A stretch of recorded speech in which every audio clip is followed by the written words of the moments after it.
wale mon bandiraɓe musidɓe tedduɓe hettiɓe heeɗiɓe daraɓe Ayaw Pindi TV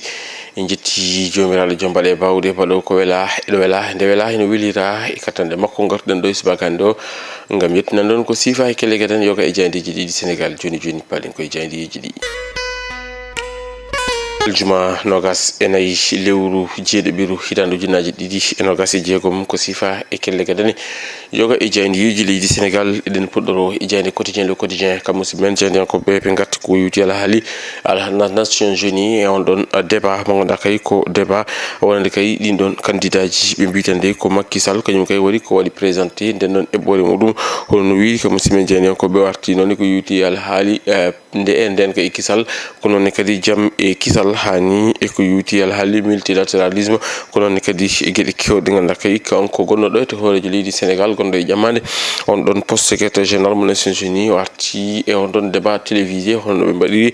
kam musidɓe men e jaydiyankoɓe ɗum ko caggal nde ɗon yewtere nde o wadduno e ɓen ɓe ganduɗa kañum woni ɓe o foɗodirta hono ɓe ganduɗa kañum woni ngol ɗon lefol hono gardugol secrétaire général mo Nations Unies jayde ha joni arti e mo ganduɗa ko kañum woni Khoureychi Thiam mo ganduɗa kay ko jaggal e lande Pastef on koye wosuɓi wadde démissionné e kanɗon lande gam tawtoyde mo ganduɗa kañum woni hoorejo leydi ndi Bassirou Diomaye Diakhar Faye kam e deɗɗal muɗum ko yowti alhaali on ɗon coalition mo Diomaye président ko ɗon kadi ɓe garti e Sénégal mo ganduɗa kay ko balɗe temedere walla mbiyen lebbi tati e balɗe sappo ɗum tan woni ko heddi e guel ɗon kawguel woni ɗinon pijirloji jeux olympiques de la jeunesse ɓe mbitande ko ganduɗa kay kañum woni limore nde fuɗɗima ni hono no wiiri kam musidɓe men jaydiyankoɓe ƴeewoyen jayde Walf Quotidien kamɓe noon ɓe gartande ko eɗen ɗon jaggue ɗe ganduɗa kay ko jeeyaɓe e lande Pastef oɗo saaha joni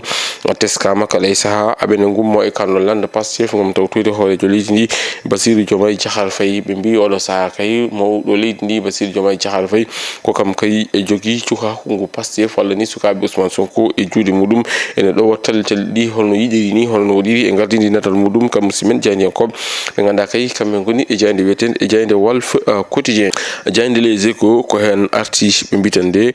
ko omo ganduɗa kañum woni hoorejo leydi ndi ko oɗo saaha kay ene wayno aliyeji ɗi premiére heure ɗi woni tan addiɓe tawtude ngal ɗo diɗɗal oɗo saaha kay kañumen kay goni ko mbaɗi filñitere mumen holno waɗiri e gardidi natal muɗum kam musidɓe men jaydiyankoɓe ko lutti noon wonde kay ko yowiti e alhaali ɗum ganduɗa kay kañum woni darnugol kanɗon landa hani e guindugol on ɗon coalition mo Diomaye président ɗum kala ni tawe e jayde nde kono noon kam musidɓe men jaydiyankoɓe ɓe garti ko yowiti alhaali toon to SNHLM ɓe mbitande ko ina tolno e yimɓe jeenayo taw noon ko jaggue mawɗe cadre uji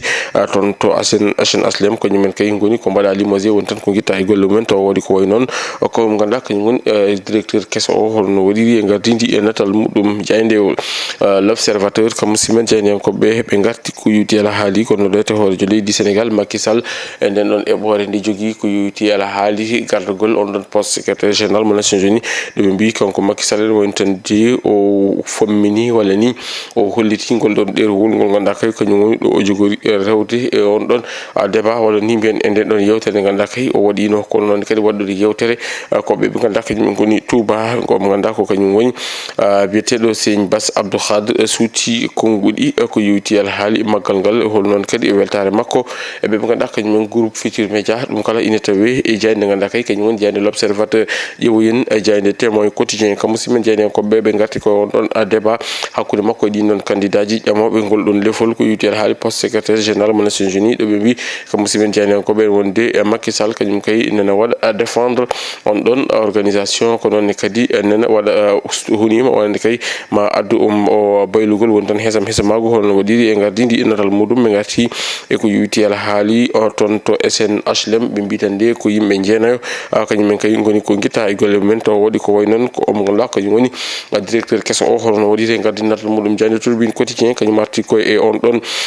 débat oral ɓe mbitande ko omo ganduɗa kañum woni Macky Sall hakkude makko e candidat ji goɗɗi ganduɗa ko ƴamoɓe holno ngol ɗon lefol ko yowiti alhaali oɗon poste secrétaire général mo Nations Unies ɓe garti noon e podoje ɗe ganduɗa kay kanko Macky Sall o fodanimo ɗum hono ko yowiti e on ɗon o hollitino wonde kay so tawi no ɗum mo ganduɗa kay ko ɗum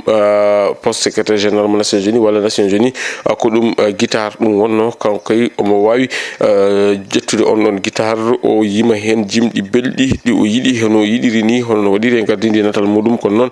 kamɓe musidmen jayndiyankoɓe ɓe garti ko yuti el haali omo ganduɗa kañum woni Ousmane Sonko ɓe mbitande ko interdit accès à Touba ko ɗum woni koɓe mbaɗi e gardidi natal mabɓe kam musidmen jayndiyankoɓe beele Ousmane Sonko ko hatta yaade toon to wurtude Touba walla ala ɗum de jayde ganduɗa kañum woni jayde ganduɗa kañum woni jayde wiyetede Tribune Quotidien arti hen e hello muɗum ɗiɗi ƴeewoyen jayde point acti kam musidmen jayndiyankoɓe ɓe garti ko e ministre de l'intérieur o ganduɗa kañum woni jagoro kalfinaɗo gueɗe nder nderiji Makhtar Cissé ɓe mbitande ko omona jokka kay ɗum ganduɗa kay kañum woni jokkodiral hakkude laamu ngu kam e galleji diini ɗi ko ɗum ji sababu noon kanko jakorɗo tawe toon to Touba ko noon kadi mo yaha toon to Tiwawon ko noon kadi toon to Kër Mam Cheikh Lewna hani ɓe ganduɗa kañumen goni jeeyaɓe diine isayankoɓe ɓen kala o wattori ɗumen hono wiide kam musidmen jayndiyankoɓe kono noon jande arti e Macky Sall mo ganduɗa kay yaltini hono golɗon ɗerowol golle ɗo jogori rewde ha wawa so tawi kay ardama suɓama e dow gardi ko on ɗon poste secrétaire général mo Nations Unies ɗum kala ni tawe jande kono noon kam musidmen jayndiyankoɓe ɓe garti mo ganduɗa kañum woni Khoureyssi Thiam mo ganduɗa kay cuɓiɗo weddade ɓe ganduɗa kañum goni Pastef naɓe gam tawtude hoorejo leydi ndi Bassirou Diomaye Diakhar Faye kam e diɗɗal muɗum hono waɗiri e gardidi e natal muɗum jayne guendiri nde Le Soleil kañum noon woƴƴi ɗum tan ko ɗin ɗon pijirloji sukaɓe wiyete ko Jeux olympiques de la jeunesse mo ganduɗa kay ene anniya yuɓɓineɗo e lamargo ngo Dakar ɗo ɓe mbi ko hankkadi kay ene woni tan ndi ko balɗe temedere heddi hen walla mbiyen libbitete balɗe sappo ɗum ci sababu oɗo saaha kay leydi Sénégal ne sembe muɗum beele kala ko jogorno hen yuɓɓinede wawa fewnede gasa so tawi ɗum on heeɗi taw fofoof paari holno waɗiri e gardidi natal muɗum jayde guendiri nde Le Soleil jande le peuple kañum arti kuyuti el haali on ɗon grand débat oral ɓe mbi ko Macky Sall kañum kay woni ko waɗi réussir e yesso ɓe ganduɗa kañumen goni ɓe foɗodiranno hani ɓe ganduɗa kañumen goni ardiɓe e Nations Unies ɓe mbi ko mo ganduɗa kañum woni Macky Sall kañum kay deccini hakkillaji ɗi ko noon kadi ko haali ko naate koye e